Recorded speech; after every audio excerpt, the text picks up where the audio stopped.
चले ओके, अब हम स्टार्ट करते हैं। ठीक है, हम स्टार्ट करने लगे। क्वेश्चन नंबर 202 पे हमने 201 हमने लैमिनास किए थे। ठीक है, तो लैमिनास के बाद अब हम करेंगे 202। तो 202 क्वेश्चन में क्या है कि dorsal column medial lemniscus links to the thalamus via the nucleus. तो डोर्सल कॉलम मीडियल लेमिनिस्कस में मैंने आपको क्या बताया था, इसको हम पोस्टीरियर न्यूक्लियस भी कहते हैं।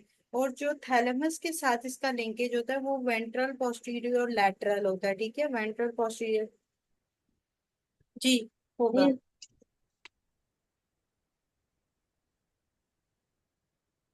ठीक है, तो डोर्सल कॉलम मीडियल लेमिनिस्कस का जो थैलेमस के साथ एसोसिएशन है, थैलेमस एक रिले सेंटर होता है वहां पे। जो वेंट्रल पोस्टीरियर लैटरल न्यूक्लियस है थैलेमस का, उसके साथ इसका एसोसिएशन है कि इसके जितने भी सेंटर्स हैं, जो प्रोप्रियोसेप्शन है और टच टेम्परेचर टच है, प्रोप्रियोसेप्शन है, वाइब्रेशन है, ये किस में जाता है, ventral posterior lateral nucleus of the thalamus. ठीक है, तो डोर्सल कॉलम से इस तरह भी याद रख सकते हैं कि डोर्सल कॉलम खुद एक पोस्टीरियर कॉलम होता है, इसलिए वेंट्रो पोस्टीरियर लैटरल जो होता है उसके साथ एसोसिएशन होती है थैलेमस के न्यूक्लियस के साथ। 203 वेंट्रल स्पाइनोथैलेमिक कैरीज विच सेंसेशन। तो जो वेंट्रल स्पाइनोथैलेमिक है वो एंटीरियर स्पाइनोथैलेमिक ट्रैक है, और एंटीरियर स्पाइनोथैलेमिक ट्रैक में क्रूड टच एंड टेम्परेचर आता है। Crude touch and crude temperature, तो उसके अंदर ये टिकलिंग सेंसेशंस भी क्रूड टच के अंदर कही जाती है। ठीक है, 204 repeater F nucleus has which pain transmitter, तो वो आपको पता है सेरोटोनिन। फिर 205 organophosphate poisoning causes which affect. ठीक है, तो मायोसिस के अंदर जो है वो कुछ इफेक्ट्स आते हैं जो मायोसिस के अंदर आते हैं, और कुछ आते हैं जो मिड्रियासिस में कुछ कॉजेज होते हैं जो मिड्रियासिस कॉज करते हैं। ठीक है, तो ये दोनों इफेक्ट्स हैं। ये आप रफी में भी डिस्कस करेंगे, यहाँ पे भी थोड़ा सा डिस्कस कर लेते हैं कि मायोसिस और मिड्रियासिस क्या कॉज करता है। तो बात याद करने वाली क्या है कि मायोसिस के लिए आपने निमोनिक, वैसे तो इतना ही बस के याद जो करने के लिए निमोनिक है, निमोनिक जो है वो मायोसिस के लिए क्या है, पा मॉर्फिन है। वो किसी से पूछ रहा है कि भाई, पंजाबी में भाई को पा कहा जाता है। ठीक है, तो उससे पूछ रहा है कि पा मॉर्फिन है, तो उसके अंदर मॉर्फिन से आपने याद रखना है कि ओपियोइड्स और ऑर्गेनोफॉस्फेट पॉइजनिंग होती है मायोसिस के अंदर। ठीक है, मायोसिस क्या होती है, मायोसिस क्या होती है,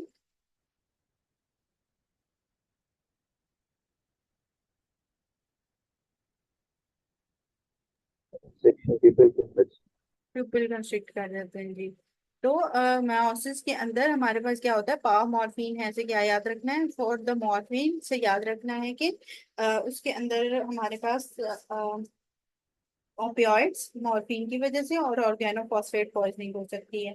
ठीक है, इसके अलावा पा से याद रखना है अर्गाइड रॉबर्टसन प्यूपिल। अर्गाइड रॉबर्टसन प्यूपिल में क्या होता है, ये सिफिलिस के साथ एसोसिएटेड होता है। ठीक है, और पा से पॉन्टाइन हेमोरेज भी। दो पा से याद रखना है पॉन्टाइन हेमोरेज, जिसके अंदर दूसरा आएगा अर्गाइड रॉबर्टसन प्यूपिल। और पा मॉर्फिन है कि एच से याद रखना है हॉर्नर सिंड्रोम। ठीक है, तो इसका क्या मैंने निमोनिक बताया, मॉर्फिन है, और उसके अंदर हम बात करेंगे पी से पॉन्टाइन हेमरेज, पा के ए से एग्राइल रॉबर्टसन प्यूपिल, और मॉर्फिन से ओपियाइड्स और ऑर्गेनोफॉस्फेट्स, और इसके अलावा है कि एच से क्या, हॉर्नर सिंड्रोम। ठीक है, तो ये अपना निमोनिक बेशक अपने इधर लिख लें या रफ़ी की बुक में इसको नोट डाउन कर लें। रफ़ी जो सेकंड एडिशन है, जो उसका 12th एडिशन था, उसका 163 पेज पे है। ठीक है, तो वहां पे बेशक आप उसके साथ मियोसिस के साथ उसको नोट डाउन कर लें। उसके बाद मिड्रियासिस के अंदर आता है, उसके अंदर जो निमोनिक आता है उसमें है three homies ask for cocaine. Three homies ask for cocaine, तो थ्री से आएगा थर्ड नर्व पाल्सी मिड्रियासिस के अंदर। ठीक है, होमीज से आएगा होमिल्स एडी प्यूपिल। ठीक है, होमीज से आएगा होमिज एडी प्यूपिल, और आस्क फॉर कोकेन से क्या आएगा, कोकीन, एट्रोपिन एंड एम्फिटामिन। ठीक है, सही है। ठीक है, आप लोग मेरे साथ हैं या क्या, अभी वो नींद में तो नहीं है अभी इस वक्त। ये दोनों रिपीट करनी तो सेक्शन में दोनों हम्म। वाले मेरे गैस से में एक्सेस कर। हाँ हाँ, मैं ड्रेसेस मेयोसिस का दोबारा एक दफा रिपीट कर देती हूँ। अच्छा, रिपीट कर देती हूँ। मेयोसिस के अंदर ना, ये व्हाइट बोर्ड पे भी साथ में लिख देती हूँ ताकि आप लोगों को आसानी हो जाए। अच्छा रिपीट करती है।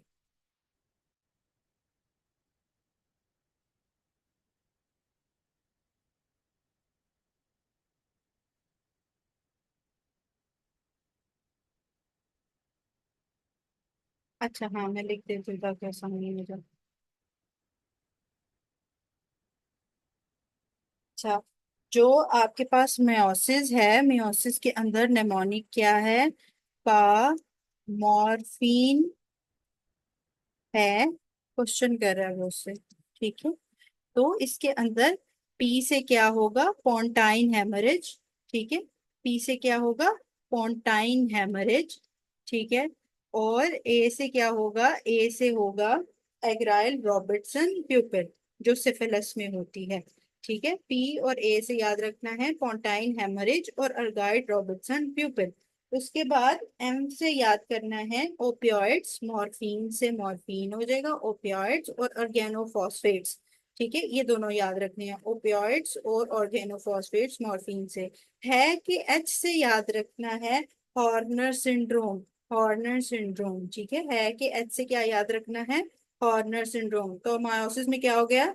पोंटाइन हेमरेज, एग्राइल रॉबर्टसन प्यूपिल, मॉर्फिन, ऑर्गेनोफॉस्फेटेस और कौन सा? Horner syndrome. ठीक है, और कंजेनिटल और सेनाइल दोनों में ही हो रही होती है। ठीक है, तो वो दोनों में ही आ जाएंगी।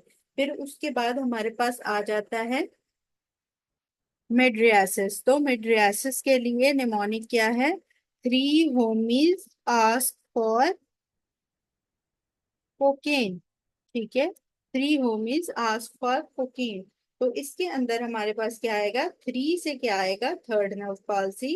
होमीज से क्या आएगा? Holmes Adie pupil. ठीक है, इसके अलावा आस्क फॉर कोकेन से क्या आएगा? फॉर से, फॉर में यह है, फॉर से याद करें फियोक्रोमोसाइटोमा। फियोक्रोमोसाइटोमा फॉर से, और कोकेन में कोकेन और एट्रोपिन वगैरह आ जाती है, जो कि मिड्रियासिस कॉज करती है। ठीक है, अब आ गई समझ?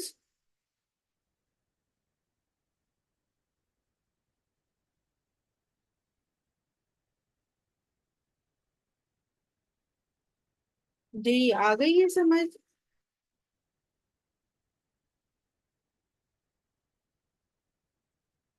ओके, ठीक है, सही है। ओके हो गया। अच्छा, यहाँ पे ये हमने कर लिया मिडियासिस और मियोसिस के लिए, ठीक हो गया। क्वेश्चन नंबर हम किस पे थे, मुझे कोई बताएगा?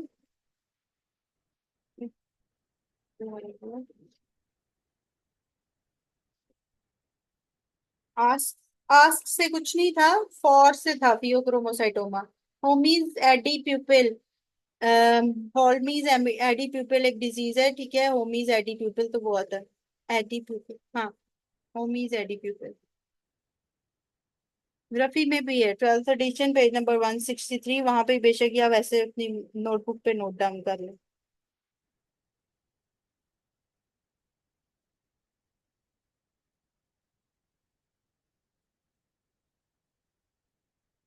ठीक। क्वेश्चन नंबर 206 रिपीट है, exercise maximum loss of water sweating से होगा। ठीक है, क्वेश्चन नंबर 207 हम ये जो सेरेब्रल एक्वेडक्ट है मिड ब्रेन में, वो उसके पोस्टीरियर जो है वो सब्सटेंस ये होता है, टेक्टम होता है। ठीक है, टेगमन, टेगमेंटम, टेक्टम, ये जो होता है टेगमेंटम और टेक्टम, ये एक पार्ट्स होते हैं मिड ब्रेन के। ठीक है, तो जब हम न्यूरो एनाटमी करेंगे, जब हम मिड ब्रेन उसमें एनाटमी में करेंगे, तो उसके साथ आपको ये उसमें क्वेश्चन हो जाएगा। ठीक है, पार्ट्स होते हैं मिड ब्रेन के। मैं एक वैसे भी पिक्चर जो है ना वो ग्रुप में शेयर कर दूंगी। तो सेरेब्रल एक्वेडक्ट जहाँ से गुजर रही होती है, सेरेब्रल एक्वेडक्ट क्या होता है? वो वेंट्रिकल और वो उसका पार्ट होता है, थर्ड और फोर्थ वेंट्रिकल के दरम्यान क्या होती है? Cerebral aqueduct. तो वो मिड ब्रेन में जिस पार्ट से गुजर रही होती है उसके पोस्टीरियरली जो होता है वो टेक्टम पार्ट होता है मिड ब्रेन का। ठीक है, क्वेश्चन नंबर 208 रिपीट है, 209 medial lemniscus is formed by, तो न्यूक्लियस गैसेरस एंड क्यूनेटियस। मीडियल लेमिनिस्कस जो डोर्सल कॉलम मीडियल लेमिनिस्कस का ट्रैक होता है, उसके अंदर दो किस्म के न्यूक्लियसेस होते हैं। एक को फेसिकुलस ग्रेसिलस कहा जाता है और एक को फेसिकुलस क्यूनेटियस कहा जाता है। जो फेसिकुलस ग्रेसिलस है उसको ग्रेविटी से याद रखना है कि वो लोअर लिम्ब में होता है, ठीक है। और फेसिकुलस क्यूनेटियस अपर लिम्ब में होता है। ये दो न्यूक्लियस होते हैं डोर्सल कॉलम मीडियल लेमिनिस्कस के।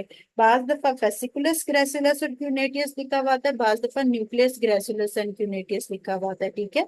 उसके बाद जो क्वेश्चन करना है, question number 13, patient can stand with open eyes and has ataxia when asked to walk with the closed eyes sways back and forth, where is the lesion present? तो dorsal column में जब भी सिर्फ सिर्फ closed eyes में गिरेगा वो एक तरफ, तो उसमें dorsal column medial lemniscus damage होगा। लेकिन आपको पता है कि सेरिबेलम की लियन में हम टेस्ट करवाते हैं, ठीक है। हम टेस्ट क्या कराते हैं कि आंखें बंद करवा के हम पेशेंट को कहते हैं कि एक लाइन में चले। तो अगर ओपन आइज और क्लोज आइज दोनों में वो गिरे तो क्या होगा, सेरिबेलम का मसला होगा। लेकिन सिर्फ ओपन आइज में गिरेगा तो क्या होगा, प्रोप्रियोसेप्शन मेंटेन नहीं हो रही, तो डॉर्सल कॉलम मीडियल लेमिनिस्कस का मसला है, ठीक है। समझ आ गई इस बात की। Question number 214, woman has a loss of 2 points discrimination and fine touch in the right leg which is effective। तो राइट लेग के साथ कौन सा है, फेसिकुलस ग्रेसिलस, ठीक है। Question number 215, in amyotrophic lateral sclerosis patient disease will affect motor system, which of the following part of the spinal cord affected? तो spinal cord का जो इंटीरियर साइड होती है या वेंट्रल हॉर्न जिसे हम कहते हैं, वो अफेक्टेड होता है एमायोट्रोपिक लैटरल स्क्लेरोसिस के दौरान, ठीक है। इसमें मल्टीपल सिम्टम्स आते हैं, ये मोटर न्यूरॉन डिजीज है, ठीक है। और इसके अंदर जो है वो mainly upper motor neuron symptoms आ रहे होते हैं। और इसके अलावा इसमें ventral horn, a for the, याद कर लो कि ए फॉर द वेंट्रल या एंटीरियर हॉर्न इन्वॉल्व होगा, ठीक है। A से 216, male had RTA with the injury to occipital region, now has homonymous aminopia, which structure is damaged। तो जो पाथवे होता है पिपुलरी रिएक्शन का, उसके अंदर जो रेडिएशंस, ऑप्टिक रेडिएशंस होती हैं वो जारी होती हैं ऑसिपिटल रीजन्स तक, ठीक है। तो रेडिएशन, जब कभी ऑसिपिटल रीजन डैमेज होगा तो रेडिएशंस डैमेज होंगी, ठीक है। पिपुलरी रिएक्शन पढ़ा हुआ है ना आप लोगों ने?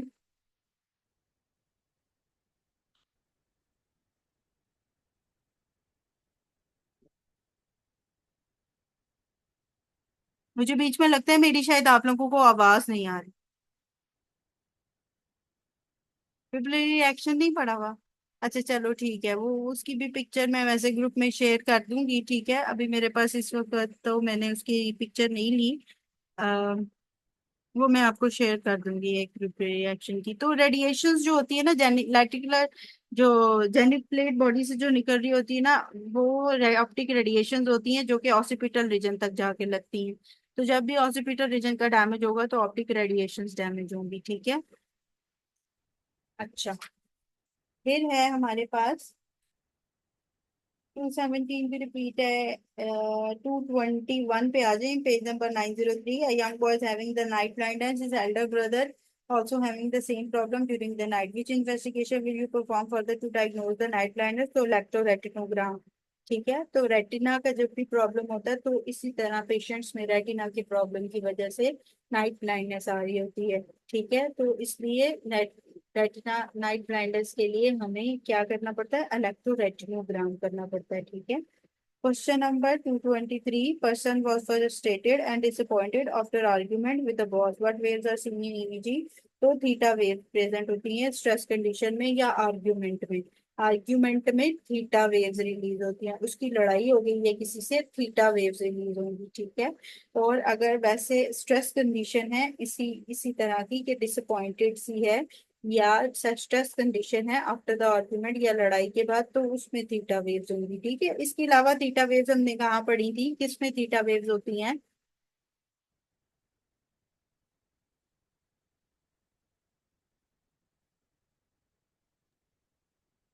RAM one, no REM one. Okay, N1 में। N1। ठीक है, ओके। अच्छा, 224, अंडर द 2 ईयर बेबन इसकी sign is normal but it disappears after 2 year due to what? तो माइलिनेशन, जब ओलिगोडेंड्रोसाइट्स की हो जाती है तो वो डिसअपियर हो जाता है। सीएनएस की माइलिनेशन कितनी वीक में होती, कितने मंथ्स में होती है? 6। फोर, 6। एंड पीएनएस की?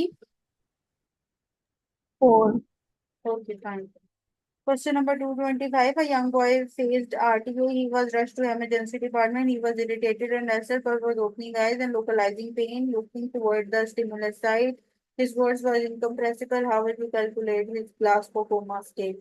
अच्छा, ये जो क्वेश्चन है, आप लोगों में से कोई एक बच्चा, doctor Anila, are you there?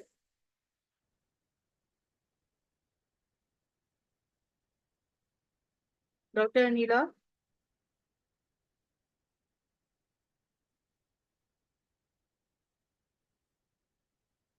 Okay, doctor Bahtawat, are you there? जी मैम। ओके। आप ग्रुप में जो है ना, वो जिस भी ग्रुप में आप अनाउंसमेंट्स वाले में अगर शेयर कर सकते हैं तो अनाउंसमेंट वाले में ये जीसीएस का एक टेबल शेयर करेंगे आप। ओके। जी जी। Okay. Question number 226। When lights enter the retina which layer of the eye strike first and goes out. तो सबसे पहले फोटो रिसेप्टर लेयर होती है, फिर बाकी लेयर्स होती हैं, ठीक है। तो इसलिए मोस्ट आउटर लेयर जो अगर कभी पूछे तो वो भी फोटो रिसेप्टर लेयर होगी, ठीक है, जिसपे सबसे पहले स्ट्राइक करेगी light. Vomiting centre 229 is located in medulla, repeat है 232 पेज नंबर 904 पे। 232 एमसीक्यू जो बीच में छोड़ रही हूँ ये रिपीट है, ठीक है।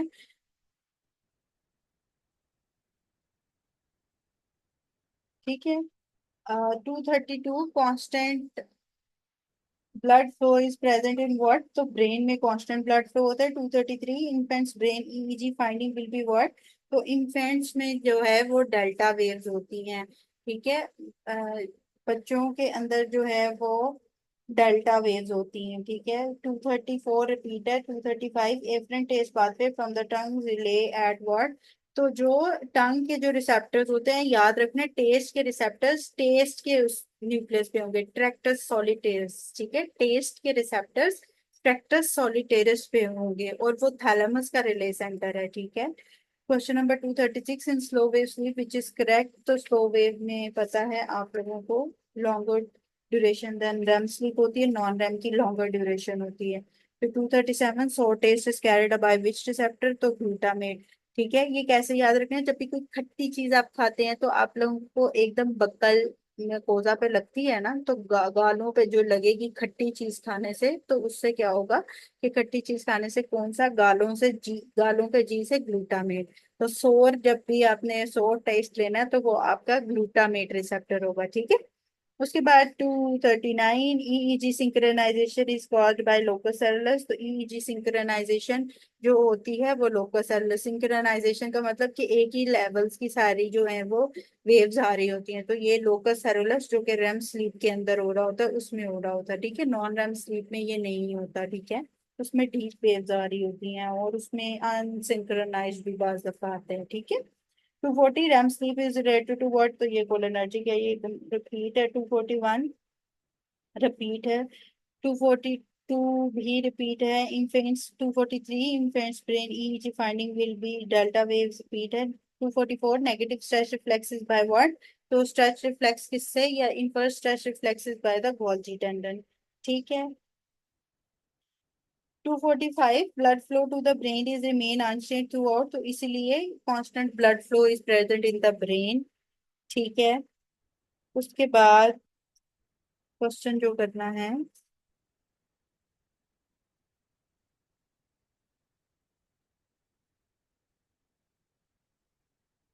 वो 249 फ्रंटल कॉर्टेक्स या जो सेरिबेलर ब्रल सेरिब्रल रीजन, सेरिब्रम की मतलब cerebral regions will more affect on what. तो गोल्जी टेंडन ऑर्गन्स, क्योंकि गोल्जी टेंडन ऑर्गन्स ने कॉर्टेक्स में जो है वो सिग्नलिंग भेजनी होती है जब भी इनवर्स स्ट्रेस रिफ्लेक्स होता है। तो फ्रंटल कॉर्टेक्स जो है ये मोटर सिस्टम को इन्वॉल्व करता है, जो फ्रंटल लोब होता है, ठीक है। तो मोटर एरिया को इन्वॉल्व करने की वजह से इसके अंदर जो है ये गोल्जी टेंडन ऑर्गन, जो कि मोटर इफेक्ट्स की वजह से हो रहा होता है, तो वो अफेक्ट होता है। तो इसलिए जब भी फ्रंटल कॉर्टेक्स या सेरिब्रल लीन होगी तो गोल्जी टेंडन ऑर्गन अफेक्ट होंगे।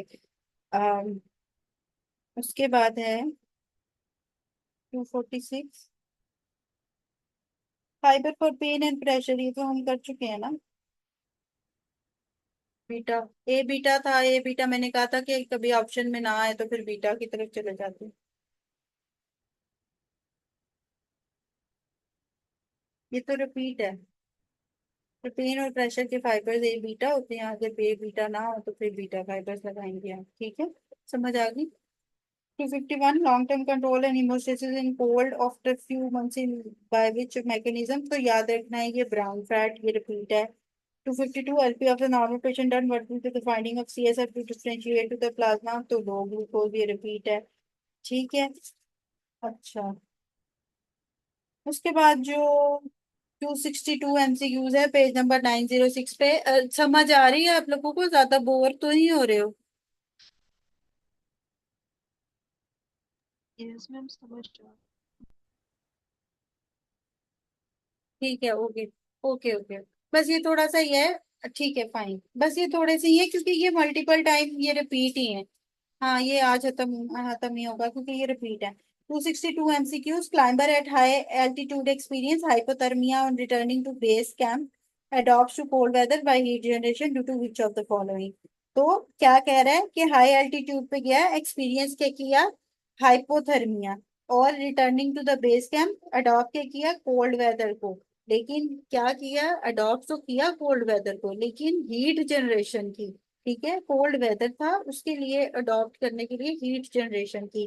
तो उसने बड़ा कोई घुमा शुमा के उसने क्वेश्चन किया हुआ, लेकिन आपने एंड एंड देखना है कि एंड पे क्या पूछ रहा है। तो एंड पे वो बोल रहा है कि हीट जनरेशन की। तो हीट क्या करता है, पोस्टीरियर हाइपोथैलेमस जनरेट करता है। कोल्ड वेदर को अडॉप्ट करते करते उसने हीट जनरेट की और पोस्टीरियर हाइपोथैलेमस उसको होल्ड करता है हीट जनरेशन के लिए। ठीक है।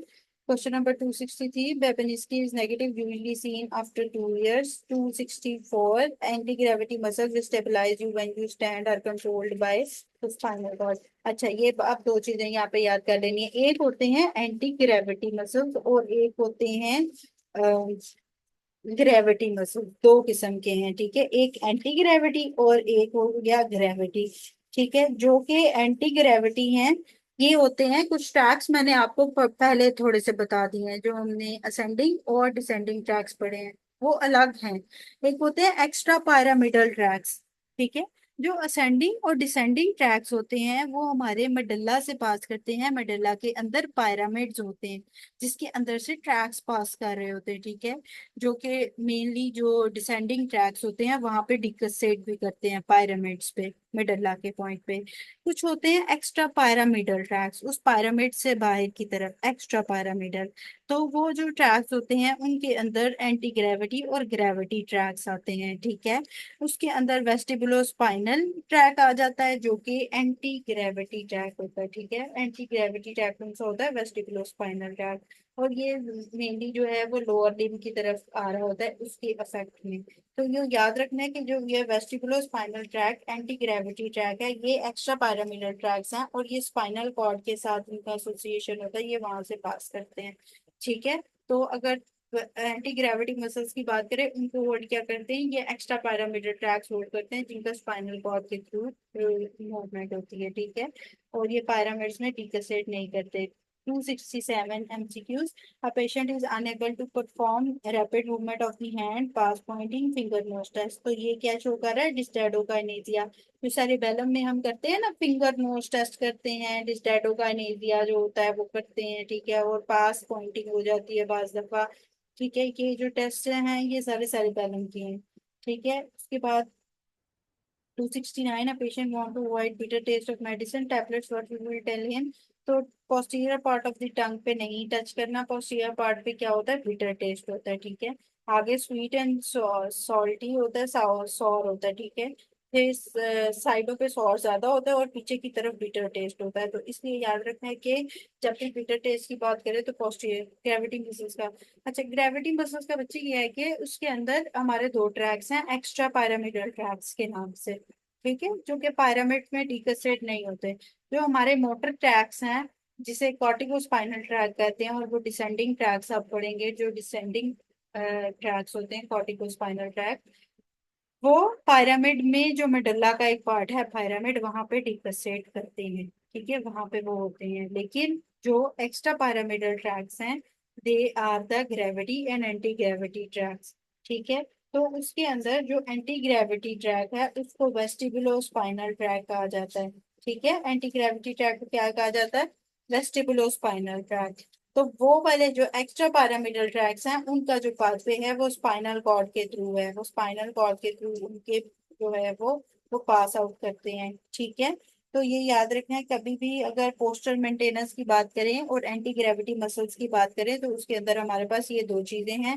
एक वेस्टिकुलो स्पाइनल ट्रैक जो एंटी ग्रेविटी ट्रैक है, और जो ग्रेविटी ट्रैक है वो रूब्रो स्पाइनल होता है। ठीक है, ये दोनों होते हैं। ठीक है।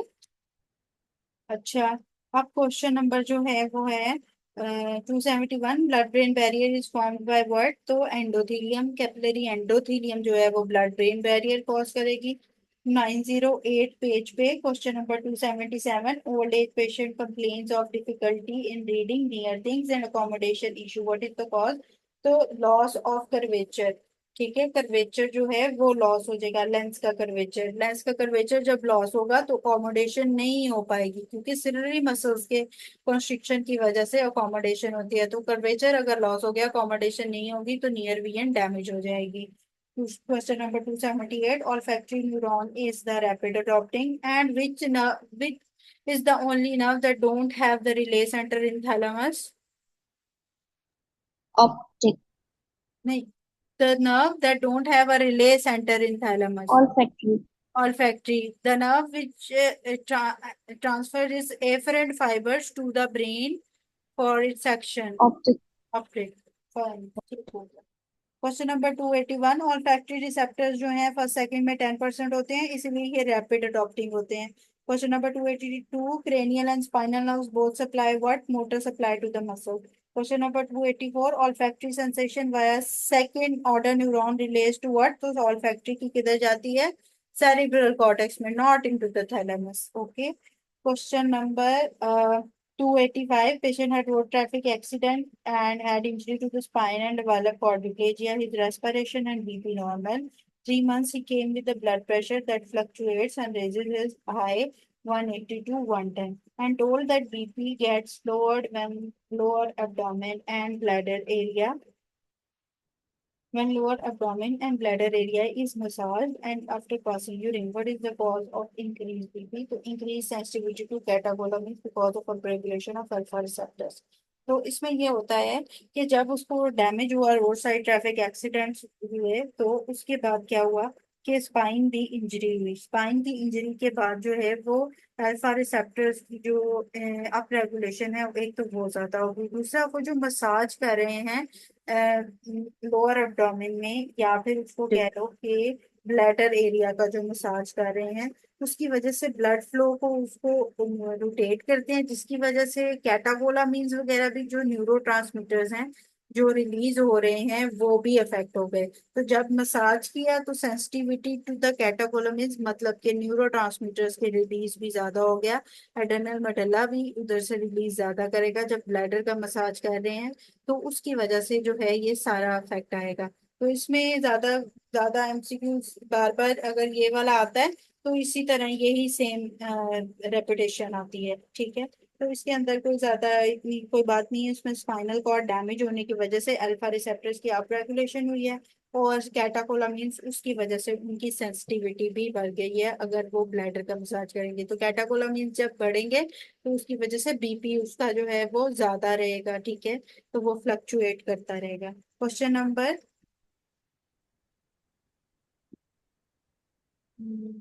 291. The introduction of the cold water into one ear may cause giddiness and nausea. The primary causes phenomena is what? The creation of convection currents in Nandolim. जब भी वो कान में कोल्ड वाटर डाला है और उसकी वजह से गिडीनेस और नोजिया, मतलब कि गुदगुदी सी और नोजिया सा हो रहा है, तो उसमें ये है कि जो कन्वेक्शन करंट्स हैं एंडोलिम्फ के अंदर, आपको पता है इनर ईयर में हमारे पास एंडोलिम्फ होता है। ठीक है, तो वही एंडोलिम्फ के अंदर जो फ्लूइड जो वो काउंट किया जाता है, उसी से ही जो है वो मेंटेनेंस होती है डिफरेंट चीजों की। ठीक है, साउंड के लिए भी वही होता है, उसके अंदर फ्रीक्वेंसीज होती हैं डिफरेंट, उसके बेस की और उसके एपेक्स की। तो एंडोलिम्फ की वजह से जो है वो उसमें गिडीनेस और नौजिया आएगा, और जब हम कोल्ड वाटर डालेंगे तो उसके एंडोलिफ की कन्वेक्शन की जब क्रिएशन होगी तो उसमें करंट्स आएंगे डिफरेंट, और उसकी वजह से होगा। ठीक है, तो इसके पीछे एक बहुत लंबा प्रोसेस है, उसको प्रोसेस को पूरा याद करने की जरूरत नहीं है, बस आपको ये पता होना चाहिए कि आपके जो इनर ईयर के अंदर एंडोनिम्फ पाया जाता है तो उसी के साथ ही सारी एसोसिएशन होती है विद मतलब के मेंटेनेंस ऑफ द ईयर के साथ, जो मेंटेनेंस होनी है बॉडी की उसके साथ एसोसिएशन होती है, और साउंड की भी फ्रिक्वेंसी की उसके साथ ही होती है। तो इस तरह के अगर कोई सिम्टम्स आए तो मतलब कि एंडोनिम्फ के अंदर प्रॉब्लम हो रहा है। फिर उसके बाद question number 297, which of the following the subject is a phasic type? तो पेसिनियन से फेजिक से पेसिनियन, पी के फेजिक से पेसिनियन याद रखना है। Question number 301, thirst is activated by which of the following? तो थर्स्ट जो है वो एक्स्ट्रा सेलुलर डिक्रीज वॉल्यूम, जैसे ही डिक्रीज इन द वॉल्यूम होगा एक्स्ट्रा सेलुलरली तो उसके अंदर थर्स्ट एक्टिवेट हो जाएगा पेशेंट में। ठीक है, इसके अलावा क्वेश्चन नंबर 302, ओके मुझे बताइएगा सेकंड एडिशन में कहाँ तक है एमसीक्यूज, मुझे मैसेज कर। क्वेश्चन नंबर 302 में है, when a firm stroke with a point, अच्छा sorry, firm stroke with a pointed object is applied on the skin, there is spreading redness due to arteriolar dilatation flare, this response is due to axon reflex। तो जब भी इस तरह का आए कि एक पॉइंटेड ऑब्जेक्ट से इस तरह उसको स्ट्रोक हुआ है ऑन द स्किन और फिर उसके बाद स्प्रेडिंग ऑफ द रेडनेस हुई है due to arteriole dilation flare हुई है, तो रिस्पॉन्स क्या है? Axon reflex. एक्सॉन रिफ्लेक्स क्या होता है कि एक न्यूरॉन से दूसरे न्यूरॉन की तरफ जो है वो सिग्नलिंग लेके जा रहा होता है from one two another nerve endings. ठीक है, 260 तक है हम, ओके ठीक है, मैं आगे शेयर कर दूंगी। तो एक नर्व एंडिंग से दूसरे नर्व एंडिंग की तरफ एक्सॉन रिफ्लेक्स का काम क्या है? एक से दूसरे में सिग्नल्स लेके जाना। ठीक है, अवे फ्रॉम द बॉडी लेके जाना। तो जब भी अवे फ्रॉम द बॉडी एक से दूसरी जगह पे सिग्नल लेके जाएगा तो इसीलिए आर्टियोलर डायलिटेशन, रेडनेस, एक जगह से दूसरी जगह सिग्नल जाएगा तो आर्टियोलर डायलेट करती जाएंगी और वो फ्लेयर उस तरह आएगा। ठीक है, तो इसी तरह स्प्रेड करेगी redness.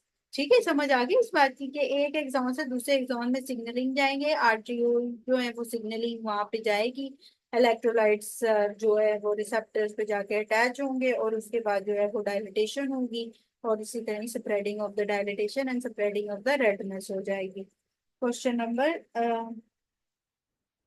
307, ligand gated ion channels को गैबा ए चैनल्स कहा जाता है। ठीक है, 308, a lady cut her finger by the knife while working in the kitchen, which fibre detect the pressure? तो प्रेशर के लिए कौन से होते हैं? पेन एंड प्रेशर के लिए पेन एंड प्रेशर, अभी ए किसी ने बीटा, ए बीटा। ठीक है, और अगर ए बीटा ना गिवन हो ऑप्शन में, किसी ने मुझसे पूछा बी फाइबर। ओके सही है। 310, hypothermic cooling is most tolerated to 85 to 89, इसको रट्टा पाई है, ये रट्टा ही लगा लें इसका, 85 to 89। 315, hyper excitability of neuron is due to the deficiency of which of the following in ECR? अच्छा, तो याद रखना है कि अगर hyper excitability of the neuron अगर बात करें, ओके ठीक है, अगर hyper excitability of the neuron की बात करें तो न्यूरॉन जो हाइपर एक्साइटेबल होता है वो सोडियम की वजह से होता है। लेकिन अगर वो बोले कि hyper excitability of the neuron due to deficiency of, तो डेफिशिएंसी में आपने बात करनी है कैल्शियम की, क्योंकि कैल्शियम गार्डेड सोडियम चैनल्स होते हैं न्यूरॉनल मेम्ब्रेन पे। जब कैल्शियम कम हो जाता है तो less guarding of the sodium होती है और इसी तरह ही सोडियम ज्यादा हो जाती है, hyper excitability.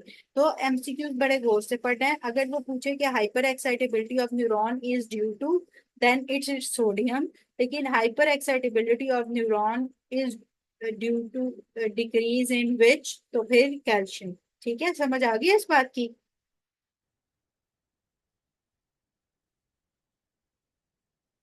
Yes ma'am. Okay ठीक है, अभी मुझे लग रहा है सिर्फ डॉक्टर बहतावर ही एक्टिव हैं और बाकी सारे जो है ना वो सो रहे हैं। Question number 316, posture is maintain during moderate exercise through what?